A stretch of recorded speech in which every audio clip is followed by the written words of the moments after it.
Hello viewers, welcome back to our channel. నేను మీ కోటి తొంగల. మీరు చూస్తున్నారు కోటి education updates. SSC GD constable recruitment release అయిన సంగతి మనందరికీ కూడా తెలిసిందే.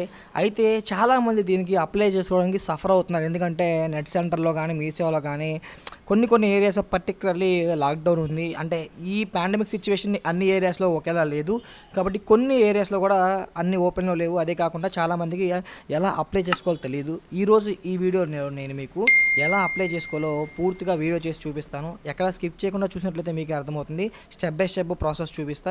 దానికంటే ముందు ఒక్కసారి నోటిఫికేషన్ గురించి చిన్నగా చెప్పుకుందాం. సో ఎస్ఎస్సి జీడీ కానిస్టేబుల్ ఇది మనకి 25,271 వేకెన్సీస్తో రిలీజ్ అయిందండి. ఇది మనకి అంటే జనరల్ వారు, ఓబీసీ వారు ₹100 ఆన్లైన్లో పేమెంట్ పే చేయవలసి ఉంటుంది. Women's, SC, ST, ex service మ్యాన్లు ₹1 కూడా పే చేయాల్సిన అవసరం అయితే లేదు. మనకి 17/7 అయితే ఈ నోటిఫికేషన్ రిలీజ్ అయింది. 31/8 లాస్ట్ డేట్ అంట. అంటే మీరు ఆగస్ట్ 31 లోపు దీన్ని సబ్మిట్ చేయవలసి ఉంటుంది. ఒకవేళ మీరు సబ్మిట్ చేసి పేమెంట్ పే చేయలేకపోయినా నో ప్రాబ్లం, సెప్టెంబర్ 2 లోపు పే చేయవలసి ఉంటుంది. అదేవిధంగా ఆఫ్లైన్ చలానా అయినట్లయితే సెప్టెంబర్ 4 లోపు మీరు పే చేయవలసి ఉంటుంది అనమాట. వీళ్ళు మనకి ఏజ్ లిమిట్ అనేది 18 years కంప్లీట్ చేసుకుని 23 years మధ్యలో ఉన్నవారు మాత్రమే అప్లై చేసిన అవకాశం అయితే కల్పిస్తున్నారు. ఇందులో మనకి బీఎస్ఎఫ్ ఉంటుంది, సిఏఎస్ఎఫ్ ఉంటుంది. సో ఇవి ఒకసారి మనం వేకెన్సీస్ చూస్తే బీఎస్ఎఫ్కి మేల్స్కి 6,413 ఉన్నాయి, ఫీమేల్స్కి 11,032 ఉన్నాయి. టోటల్ ఓవరాల్గా చూస్తే మేల్కి ఫీమేల్కి కలిపి 7,545 ఉన్నాయి అనమాట. సిఏఎస్ఎఫ్ కూడా చూస్తే 8,464 ఉన్నాయి టోటల్. సిఆర్పిఎఫ్కి ఒక పోస్ట్ కూడా లేదండి. జనరల్గా అసలు సిఆర్పిఎఫ్ కానిస్టేబుల్ అని చెప్పేసి అంటారు. ఇవన్నిటిని కూడా ఎక్కువగా సిఆర్పిఎఫ్కి ఎక్కువ ఉంటాయి, కానీ ఈసారి లేవు. అందులో అజారి మాత్రం ఈ సిఆర్పిఎఫ్కి ఏం పోస్టులు లేవు. ఎస్ఎస్బి అండి, దీనికి 3,806 పోస్టులు ఖాళీగా ఉన్నాయి. ఐటీబీబీ 1,431 పోస్టులు ఖాళీగా ఉన్నాయి. ఏఆర్కి 3,785 పోస్టులు ఖాళీగా ఉన్నాయి.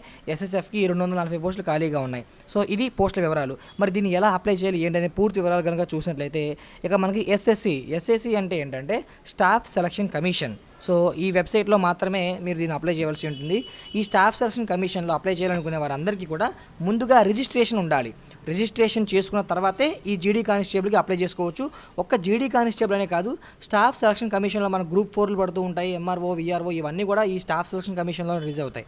మరి దీనికి స్టాఫ్ సెలక్షన్ కమిషన్లో పడిన ప్రతి ఒక్క దానికి అప్లై చేయాలంటే రిజిస్ట్రేషన్ మీకు కంపల్సరీ ఉండాలి. ఆ రిజిస్ట్రేషన్ ఎలా చేసుకోవాలో చూద్దాం. ముందుగా మీరు స్టాఫ్ సెలక్షన్ కమిషన్ వెబ్సైట్ ఎస్ఎస్సికి లాగిన్ అయిన తర్వాత న్యూ రిజిస్ట్రేషన్ అని చెప్పేసి కనబడుతుంది. నేను చూపిస్తాను ఇప్పుడు ప్రజెంట్ మీకు. సో ఎస్ఎస్సి ఇలా ఉంటుంది, ఈ విధంగా అయితే వస్తుంది. ఇక్కడ మీరు న్యూ యూజర్ ఆర్ రిజిస్టర్ అని ఉంది కదా, దీని మీద క్లిక్ చేయండి. క్లిక్ చేస్తే మీకు ఇటువంటి పేజ్ ఒకటి ఓపెన్ అవుతుంది. ఇప్పుడు దీంట్లో నేను ఎలా చేయాలో చూపిస్తాను. సో ముందుగా మీరు ఓపెన్ చేయగానే ఇటువంటి పేజ్ ఒకటి వస్తుంది. ఇక్కడ మీరు డూ యూ హ్యావ్ ఆధార్ అని అడుగుతుంది. మీకు ఆధార్ కార్డు ఉంటే యాజ్ యూజువల్ అందరికీ ఉంటుంది. ఎస్ అని సెలెక్ట్ చేసుకుని మీ యొక్క ఆధార్ కార్డ్ నెంబర్ 2 times చేయాలి. ఒక్కొక్కటి పైన ఆధార్ కార్డ్ నెంబర్ ఇచ్చి పైన ఏం ఎంటర్ చేశారో కింద కూడా సేమ్ అదే ఇవ్వాలి. వెరిఫై అండి, ఒక్కొక్కటి 2 సార్లు అడుగుతుంది. వీడియో ఎక్కడ స్కిప్ చేయొద్దు, జాగ్రత్తగా వినండి. So Aadhaar card number enter చేయండి.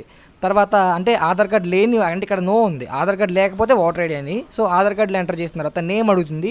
10th class మార్క్ లిస్ట్లో మీ పేరు ఎలా ఉందో యాజ్ ఇట్ ఈస్గా అది ఎంటర్ చేయండి. మళ్ళీ కింద కూడా సేమ్ పైన ఎంటర్ చేసింది కింద కూడా ఎంటర్ చేయాలి. తర్వాత have you ever change name, మీ పేరు కానీ మార్చుకున్నారని అడుగుతుంది. లేకపోతే నో అని పెట్టండి, మార్చుకుంటే ఎస్ అని పెట్టి మార్చిన పేరు ఇక్కడ రాయండి. తర్వాత ఫాదర్ నేమ్ అండి, మీ యొక్క father name 10th class mark లిస్ట్లో ఎటువంటి అంటే ఎలా ఉందో కొంతమందికి తప్పులు పడుతూ ఉంటాయి.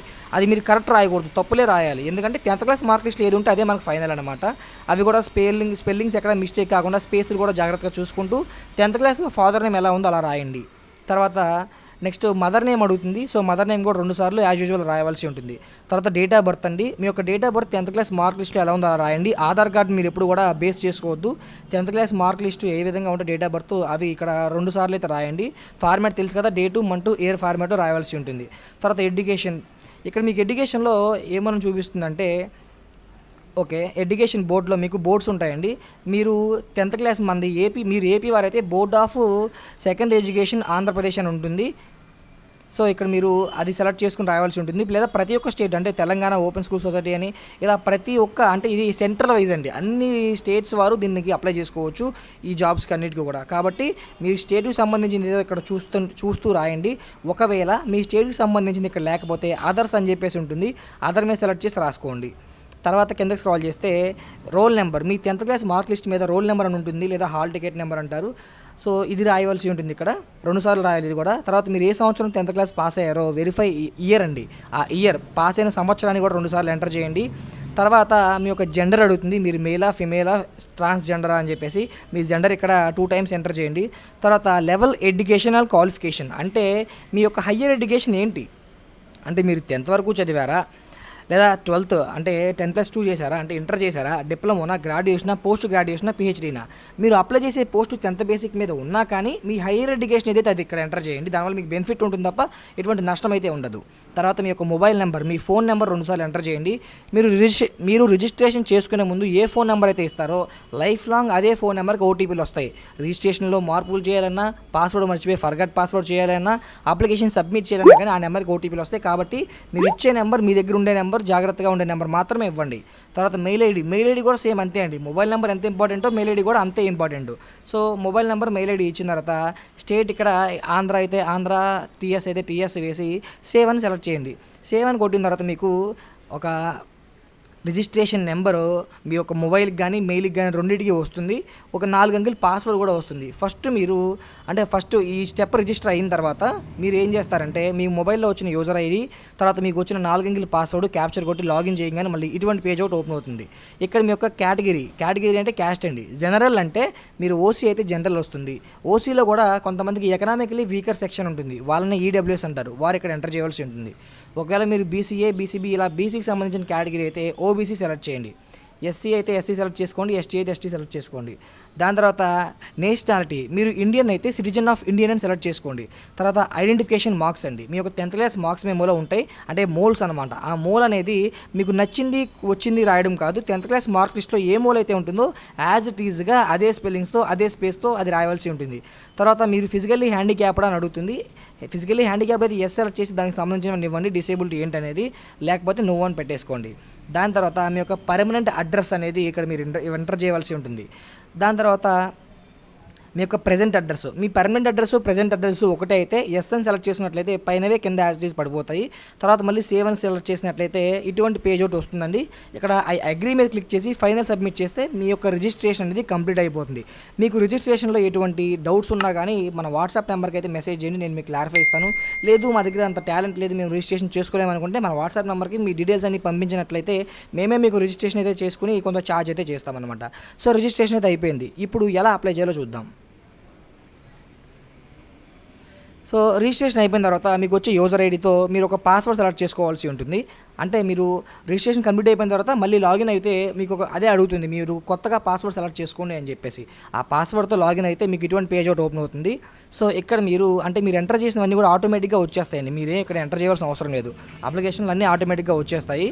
సో కిందకి స్క్రాల్ చేసుకుంటూ వెళ్తే ఇవన్నీ ఎస్ఆర్ఓ అని అడుగుతుంది, ఇవన్నీ అందరికీ నూనె. ఒకవేళ మీ ఏజ్ సరిపోతే ఎస్ అని పెట్టి ఏ క్యాస్ట్ కింద ఏజ్ రిలాక్సేషన్ కోరుకుంటున్నారు ఎంటర్ చేయండి, లేదు సరిపోతే నో అని పెట్టేసేయండి. ఒకవేళ మీకు ఎన్సీసీ సర్టిఫికేట్ ఉంటే ఎస్ అని పెడితే ఇక్కడ మీకు సర్టిఫికేట్ టైప్ అడుగుతుంది, సర్టిఫికేట్ ఏనా బీనా సీనా అని. లేదు ఎన్సీసీ సర్టిఫికేట్ లేదు అంటే నో అని పెట్టేసుకోండి. తర్వాత ఎగ్జామినేషన్ సెంటర్స్ అండి, అదే ఏపీ వాళ్ళైతే సౌత్ రీజన్ అని వస్తుంది. సో ఎస్ఆర్ అని టైప్ చేస్తే ఆటోమేటిక్గా మీకు అన్ని సెంటర్స్ వస్తాయి, దాన్ని సెలెక్ట్ చేసుకోండి. మీ యొక్క డిస్ట్రిక్ట్ అడుగుతుంది, మీ యొక్క స్టేట్ అడుగుతుంది, ఈ రెండు కూడా సెలెక్ట్ చేసుకున్న తర్వాత ఇంకా కిందకి స్క్రాల్ చేస్తే ఇవన్నీ కూడా నోనే పెట్టేసుకోండి, ఎందుకంటే ఇవన్నీ ఎవరికి ఉండవన్నమాట. తర్వాత మీరు పోస్ట్ ప్రిఫరెన్స్ అనేది ఏబిసిడీల ఫార్మాట్లో ఇవ్వాల్సి ఉంటుంది. ఇక్కడ పోస్ట్ డీటెయిల్స్ మీద క్లిక్ చేస్తే మీకే కనిపిస్తుంది ఇక్కడ మీకు, అంటే ఏ పోస్ట్కి ఒక కొన్ని ఆర్డర్స్ అయితే ఇస్తారు, ఆ ఆల్ఫాబెటిక్స్ టైప్లో మీరు ఎంటర్ చేయవలసి ఉంటుంది. తర్వాత మీ యొక్క హయ్యర్ ఎడ్యుకేషన్ 10th ఉంటే 10th, అడిషనల్గా ఇంకేమైనా ఉంటే అది సెలెక్ట్ చేయవలసి ఉంటుంది. తర్వాత మీ యొక్క డీటెయిల్స్ అనేవి ఇక్కడ మీరు 10th క్లాస్ బేసిక్ మీద కాబట్టి ఈ పోస్ట్కి అప్లై చేసేది మనం 10th అని సెలెక్ట్ చేసి మీరు పాస్ అయిన ఇక్కడ ఆటోమేటిక్గా ఫస్ట్లో మీరు రిజిస్ట్రేషన్లో ఇచ్చారు కదా అవన్నీ ఇక్కడ ఆటోమేటిక్గా డిఫాల్ట్గా వచ్చేస్తాయి, జస్ట్ మీరు పర్సంటేజ్ వేస్తే సరిపోతుంది. తర్వాత కిందకి స్క్రాల్ చేసి ఇక్కడ ఎస్ సెలెక్ట్ చేసుకుని ఇంకొంచెం కింద స్క్రాల్ చేసినట్లయితే మీ యొక్క ఫోటో సిగ్నేచర్ ఇవ్వాల్సి ఉంటుంది. అయితే మీరు ఒకటి గుర్తుంచుకోండి, ఇక్కడ మీ ఫోటో మీద డేట్ అనేది ఉండాలండి. నోటిఫికేషన్ రిలీజ్ చేసిన 3 months బిఫోర్ డేట్ ఉండాలి. ఆ డేట్తో ఉన్న ఫోటోలు మాత్రమే అప్లోడ్ చేసి సిగ్నేచర్ అప్లోడ్ చేసి ఏ డేట్ అయితే మీ ఫోటో మీద ఉందో ఆ డేట్ ఇక్కడ మీరు ఎంటర్ చేసి ఎస్ సెలెక్ట్ చేసి డిక్లరేషన్ దగ్గర కూడా అగ్రీ సెలెక్ట్ చేసి పైన ఉన్న క్యాప్చర్ కింద సెట్ చేసుకుని ప్రివ్యూ కొడితే అప్లికేషన్ మొత్తం ఒకసారి కనబడుతుంది. ఆ ప్రివ్యూ ఒకసారి జాగ్రత్తగా చెక్ చేసి సబ్మిట్ చేస్తే సరిపోతుంది. కేవలం సబ్మిట్ చేయగానే మీకు ప్రింట్ వస్తుంది. ఒకవేళ మీరు ఎస్సీ ఎస్టీ క్యాండిడేట్స్ అయితే మీరు ఫీజు కట్టవలసిన అవసరం లేదు కాబట్టి జస్ట్ ప్రింట్ కొట్టుకుంటే సరిపోతుంది. లేదా ఒకవేళ మీరు బీసీ కానీ ఓసీ క్యాండిడేట్స్ అయినట్లయితే మీకు మళ్ళీ అక్కడ పేమెంట్ అనే ఆప్షన్ కనబడుతుంది. ఆ ఆప్షన్ మీద క్లిక్ చేసి మీ యొక్క డెబిట్ కార్డ్ ద్వారా లేదా యూపీఐ ద్వారా నెట్ బ్యాంకింగ్ ట్రాన్సాక్షన్ ద్వారా పేమెంట్ సక్సెస్ చేస్తే సరిపోతుంది. ఇంతే సింపుల్ స్టెప్స్లో మీరు ఎస్ఎస్సి జీడీ కానిస్టేబుల్కి అప్లై చేసుకోవచ్చు. దాంతోపాటుగా ఎస్ఎస్సి స్టాఫ్ సెలక్షన్ కమిషన్లో రిజిస్ట్రేషన్ కూడా చేసుకోవచ్చు. చాలా సింపుల్ మెథడ్స్ అయితే ఉంటాయి. ఈ మెథడ్స్ ఉంటాయి.